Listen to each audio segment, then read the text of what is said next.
Assalamualaikum warahmatullahi wabarakatuh. Apa kabar anak-anak hebat? Tentunya baik-baik bukan? Ya, mudah-mudahan kita selalu dalam lindungan Allah Subhanahu wa taala, Tuhan yang Maha Esa, sehingga kita tetap semangat walaupun di musim pandemi seperti ini.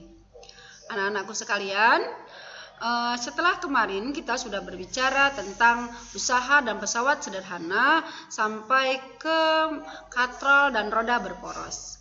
Maka hari ini kita akan lanjutkan materi kita yang selanjutnya, yaitu tentang bidang miring dan tuas, ya.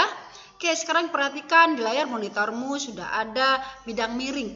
Nah, ini kalau kamu lihat di monitormu, ini kan di perbukitan, ya kan? Atau dataran tinggi. Coba kamu perhatikan, banyak sekali kamu temukan jalan-jalan, ini jalan tol ini ya. Kemudian yang meliuk-liuk, berkelok-kelok seperti ini. Kenapa dibuat berkelok-kelok seperti ini? Tentu punya fungsi dan punya tujuannya. Nah, apakah fungsi dan tujuannya? Mari kita perhatikan yang selanjutnya, ya.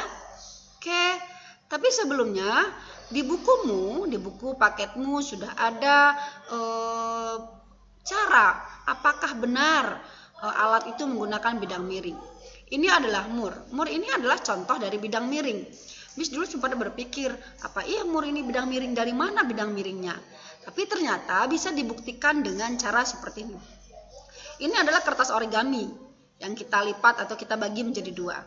Letakkanlah paku di ujungnya seperti ini, lalu kalian putar. Kalian putar.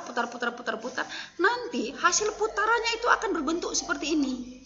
Nah, berarti menunjukkan bahwa ini adalah contoh dari bidang miring. Ya, nanti kalian bisa lakukan di rumah untuk membuktikan benarkah ini merupakan bidang miring. Hasilnya bentuknya seperti ini, ya. Oke, kemudian contoh bidang miring dalam kehidupan sehari-hari yang sangat erat hubungannya dengan kita adalah ini. Ya, ini apa nak? Ya, ini adalah tangga. Dan ini adalah pisau. Mungkin kita berpikir kenapa tangga ini disebut dengan pesawat sederhana. Gini nak. Sebenarnya ketika kalian ingin naik ke lantai 2 ini, ada dua cara yang bisa kalian lakukan. Yang cara perlakuan pertama adalah kalian ambil tali, naik sampai ke sini, naik ke sini. Tentunya naik ke sini tidak membutuhkan jarak yang panjang, karena dari sini ke sini saja. Tetapi biasanya orang tidak akan melakukan cara itu. Kenapa tidak melakukan? Karena dirasa lebih capek, lebih susah. Tetapi orang akan lebih memilih dengan jalan seperti ini. Ini jalan ke sini, kemudian jalan lagi ke sini, jalan ke sini. Lebih jauh nggak lintasannya? Iya, lintasannya memang lebih jauh, tapi terasa lebih ringan tidak? Iya, artinya apa? Ini memang lintasannya jauh, tetapi bayaran lintasan yang jauh ini kita memberikan gaya yang lebih kecil. Kalau yang ini lintasan memang cuma sedikit, tetapi kita harus membayar dengan gaya yang lebih besar. Nah, jadi pada bidang miring ini memang fungsinya adalah memperkecil gaya, tetapi dia harus membayar dengan jarak yang lebih jauh, gitu ya. Oke, seperti yang tadi, di perbukitan tadi, itu jalannya dibuat berkelok-kelok supaya gaya yang dikeluarkan itu cuma sedikit, tapi dibayar dengan lintasan yang sangat jauh, ya. Oke, coba perhatikan ini. Ketika ada sebuah benda ingin dinaikkan dari sini ke sini, naikkan dari sini ke sini, sebenarnya kan bisa dilakukan dengan cara naik dari sini ke sini, lebih pendek toh nak. Tetapi orang lebih suka menaikkannya dengan di sini kan, dengan cara seperti ini kan. Nah, itulah bidang miring. Fungsinya pesawat sederhana. Supaya dia bisa naik ke sini, maka dibayar dengan lintasan yang jauh, tetapi nanti gaya yang dikeluarkan itu cuman sedikit. Karena gaya dikeluarkan sedikit sementara beratnya besar, maka dia lebih untung, yang kita sebut dengan keuntungan mekanis. Maka keuntungan mekanis yang dimaksud adalah beban dibagi dengan kuasa. Bebannya ini dibagi dengan kuasa. Tentunya nanti bebannya akan menjadi lebih besar ketimbang kuasa yang kita berikan. Sehingga berdasarkan cerita itu, rumus kita akan menjadi FB dibagi FK. FB ini bebannya, beratnya. Kemudian FK ini adalah kuasanya. FB dibagi FK sama dengan ini adalah L, panjangnya lintasan dibagi dengan ketinggiannya. Karena tadi Miss sudah bilang FB itu bisa berat, maka W, FK itu adalah gaya, maka F. L itu karena ini jaraknya ini L, maka bisa diganti dengan S. Itu cuma sebagai simbol ya nak. Sementara ini adalah H, sehingga rumusnya boleh menjadi W dibagi F atau sama dengan S dibagi H. Dengan catatan W sama dengan FB adalah gaya beban, FK itu sama dengan F gaya kuasa, L sama dengan S itu adalah panjang bidang miring, dan H-nya adalah tinggi bidang miring. Oke ya. Maka yang selanjutnya kita perhatikan adalah soal.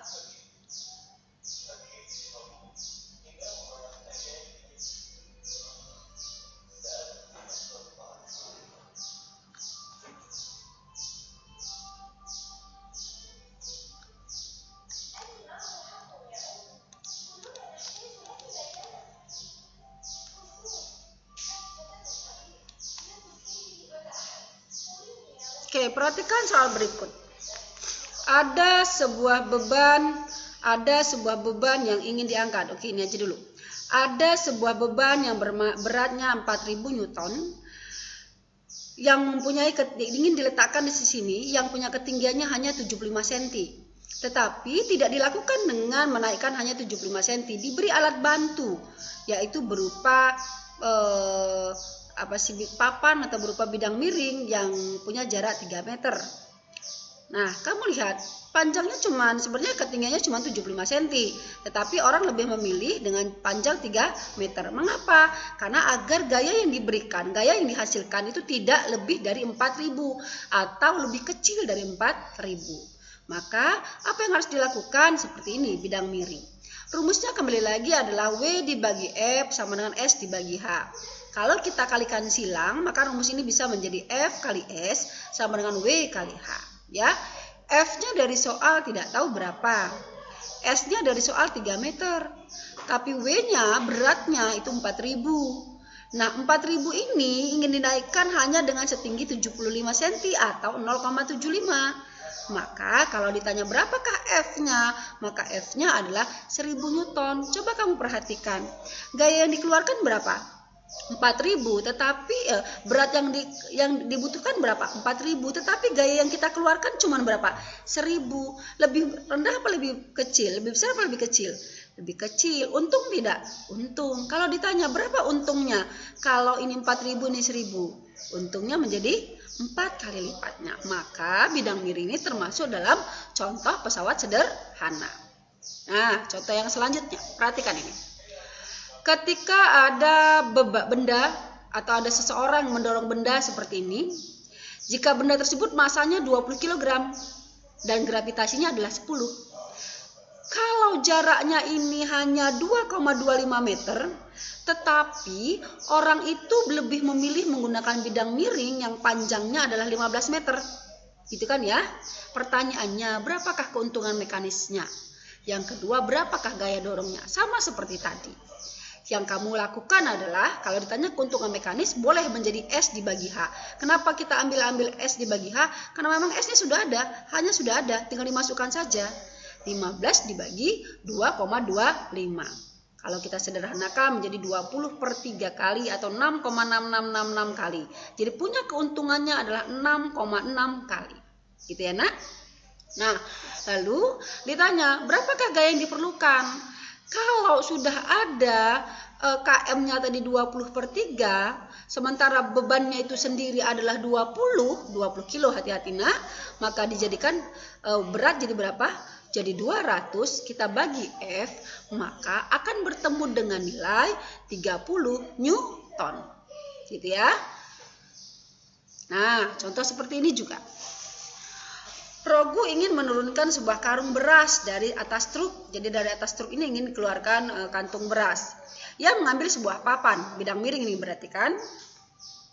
Papan kayu dengan panjang 6 meter. Padahal kalau dijatuhkan cuma 1,5, tapi dia lebih memilih dengan panjang 6 meter. Kemudian ia sandarkan ke truk yang tingginya 1,5. Jika Rogu mengeluarkan gaya sebesar, Rogu ini mengeluarkan gaya sebesar 300 Newton saja. Sebenarnya berapakah berat yang dikeluarkan oleh berapakah berat si karung beras ini? Tentunya lebih besar karena Nah, hitunglah keuntungan mekanis bidang piring tersebut. Nah, kalau menghitungnya sama, mencari beratnya sama ya nak ya. Maka kalau mencari keuntungan mekanisnya cukup kamu gunakan S dibagi H. Berapa S-nya nak? 6. Berapa H-nya? 1,5. Berarti berapa KKM-nya? 4. Oke? Lanjut. Nah, untuk soal ini maka nanti Miss akan berikan soal. Bagaimana soalnya nanti kamu buka di classroom. Oke, sampai di sini Miss akhiri. Assalamualaikum warahmatullahi wabarakatuh.